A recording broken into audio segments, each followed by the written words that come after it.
আলহামদুলিল্লাহ ওয়াসসালাতু ওয়াসসালামু আলা রাসূলিল্লাহ আম্মা বাদ ফাউযু বিল্লাহি মিনাশ শাইতানির রাজিম বিসমিল্লাহির রহমানির রহিম। দূরের ও কাছের, দেশের ও প্রবাসের যে যেখান থেকে বসে আমাকে দেখছেন সকলকে জানাই প্রীতি ও শুভেচ্ছা এবং সালাম। আসসালামু আলাইকুম ওয়া রাহমাতুল্লাহি ওয়া বারাকাতুহু। সম্মানিত দর্শক ও শ্রোতা, আপনারা সকলে অবগত আছেন আসন্ন পবিত্র ঈদ উল আযহা নিয়ে আমি কিছু কথা আপনাদের সম্মুখে বলতে চাই, যেগুলো আমাদের দৈনন্দিন জীবনে গুরুত্বপূর্ণ ও ফজিলতপূর্ণ। আমি সর্বপ্রথম আপনাদের সম্মুখে কোরবানির বিষয়ে আলোচনা করব। যেহেতু আমরা কোরবানির ইতিহাস কম বেশি সকলেই জানি, কোরবানির মূলত উদ্দেশ্য কী, যে আত্মত্যাগ, যে মহিমা। আসলে কোরবানি শব্দটি কর্বন থেকে কোরবানিতে রূপান্তরিত হয়েছে এবং এর অর্থ হচ্ছে উৎসর্গ করা, বিসর্জন দেওয়া এবং আল্লাহর নৈকট্য অর্জন করা।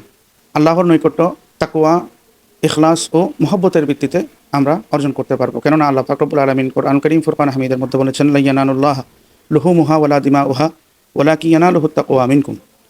আল্লাহ পাক রব্বুল আলামিন বলছেন, আল্লাহর নিকট কোরবানির পশুর গোশত ও রক্ত পৌঁছায় না, শুধুমাত্র পৌঁছায় তোমাদের তাকওয়া।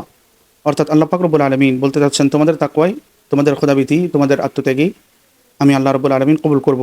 অন্যত্র কোরআনুল কারীমে আল্লাহ পাক বলেছেন, ইন্নামা ইয়াতাকাব্বালুল্লাহু মিনাল মুত্তাকিন। আল্লাহ পাক বলছেন, আল্লাহ কেবল মুত্তাকিদের কোরবানি কবুল করবেন। যদি আমরা মুত্তাকি হই, খোদাভীতি যদি আমাদের কাছে থাকে, তাহলে অবশ্যই আল্লাহ রাব্বুল আলামিন আহকামুল হাকিমিন আমাদের কোরবানি কবুল করবেন। সম্মানিত উপস্থিতি, আসুন আমরা কোরবানি কীভাবে করব। আমরা জানি সাহেবে নেসাব, যিনি নিসাব পরিমাণ সম্পদের অধিকারী, তার উপর কোরবানি ওয়াজিব। মুসলিম, মুকিম, স্বাধীন এবং প্রাপ্তবয়স্ক নরনারীর উপর যেভাবে পুরুষের উপর কোরবানি ওয়াজিব, ঠিক একইভাবে নারীদের উপরও কোরবানি ওয়াজিব।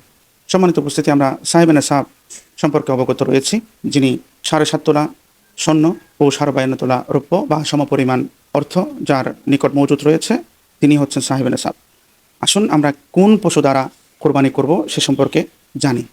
আমরা এমন পশু দ্বারা কোরবানি করতে হবে যেগুলো সুন্দর এবং হৃষ্টপুষ্ট।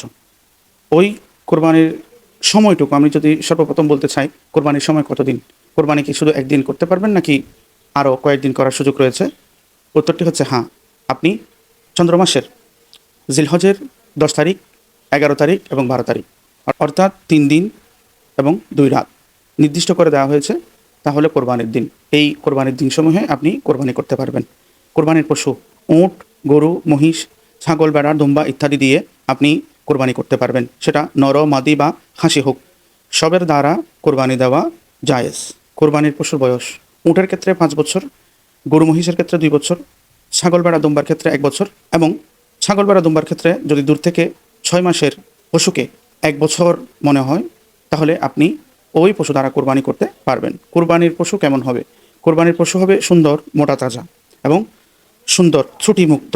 এমন পশু দ্বারা আপনি কোরবানি করতে পারবেন। যদি আপনি অন্ধ, কানা, খোড়া, কান কাটা, লেজ কাটা, দাঁতহীন, ঠোঁট কাটা, নাক কাটা, জন্মগত কানহীন, খিজড়ি জাতীয়, আবর্জনাবেজি ইত্যাদি ত্রুটিযুক্ত পশু দ্বারা কোরবানি জায়েজ নয়। অর্থাৎ যে সমস্ত পশুর ত্রুটি আছে সে সমস্ত পশু দ্বারা কোরবানি জায়েজ হবে না। সম্মানিত দর্শক শ্রোতা, আসলে আমরা দেখি এই কোরবানির অংশ আমরা কীভাবে করব। অনেকে শরীকে কোরবানি করেন। শরীকে কোরবানির ক্ষেত্রে আপনারা জানেন, উট, গরু, মহিষের ক্ষেত্রে 7টি অংশ রয়েছে। আপনি চাইলে আপনার একটি অংশ দিয়ে বাকি 6টি অংশ অন্যত্র দিয়ে দিতে পারেন, অথবা আপনি আপনার যেই পরিমাণ মানুষের, পরিবারের 7 জন মানুষ থাকলে 7 জনের পক্ষ থেকে আপনি কোরবানি দিতে পারবেন। এর ক্ষেত্রে যার কোরবানি দেবেন তার অনুমতি নেবেন। আর আপনার পরিবারে যদি 3 জনের কোরবানি ওয়াজিব হয়, তাহলে সেক্ষেত্রে আর 4 জন বাইরে থেকে নিতে পারবেন। সেক্ষেত্রে আমি একটা জিনিস আপনাদেরকে বলবো, আপনারা শরীকে কোরবানির ক্ষেত্রে পাল্লায় ওজন করে মাপ দিয়ে অংশ গ্রহণ করবেন। কেননা কিতাবের মধ্যে এসেছে, যদি কোনো শরীকদার বেশি অংশ নিয়ে নেয়, তবে সেক্ষেত্রে সকলেই গুনাহগার হবে, যদিও বা ক্ষমা করে দেন। অর্থাৎ আমি বেশি পেয়েছি, আপনি কম পেয়েছেন, আমি বেশি পাওয়াতে ক্ষমা করে দিয়েছেন, কিন্তু আমার কোরবানিও সঠিক হয়নি, আপনার কোরবানিও সঠিক হয়নি। সম্মানিত হাজিরিন, সেদিকে আমরা লক্ষ্য রাখবো। আমরা সঠিক ওজন করে আমাদের নির্দিষ্ট প্রাপ্য আমরা গ্রহণ করব। বন্টন নীতি, আমি কোরবানির সমুদয় মাংসকে 3 ভাগে ভাগ করব। 1 ভাগ নিজের জন্য, 2য় ভাগ গরিব মিসকিন এতিমদের জন্য, 3য় ভাগ আমার নিকট আত্মীয় প্রতিবেশীর জন্য। আমি চাইলে আমার পরিবারের সদস্য সংখ্যা বেশি হলে, তাহলে আমি সেক্ষেত্রে পুরো কোরবানির মাংসটাই রেখে দিতে পারবো। উত্তম হলো আমি গরিবদেরকে কিছুটা দান করব। সম্মানিত হাজিরিন, পশুর ক্ষেত্রে আমরা বিভিন্ন সময় অতি উৎসাহিত হয়ে বিভিন্ন কষ্ট দিয়ে থাকি। এই পশুকে বিভিন্নভাবে কষ্ট দেওয়া যাবে না, কেননা আমরা মানুষ।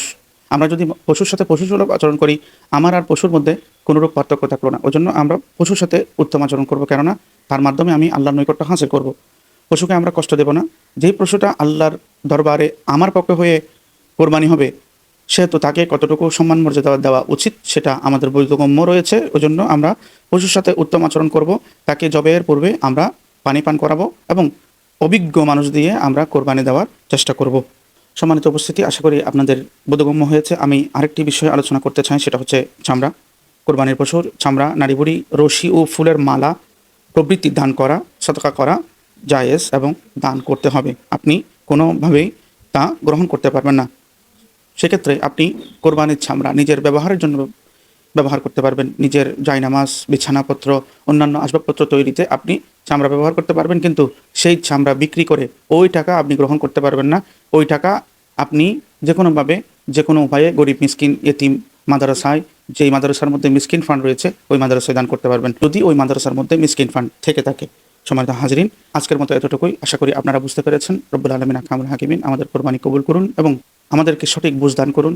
তাকওয়া, ইখলাস ও মুহাব্বতের সাথে কোরবানি করার তৌফিক দান করুন। ওয়া মা আলাইনা ইল্লাল বালাগ। আসসালামু আলাইকুম ওয়া রাহমাতুল্লাহি ওয়া বারাকাতুহু।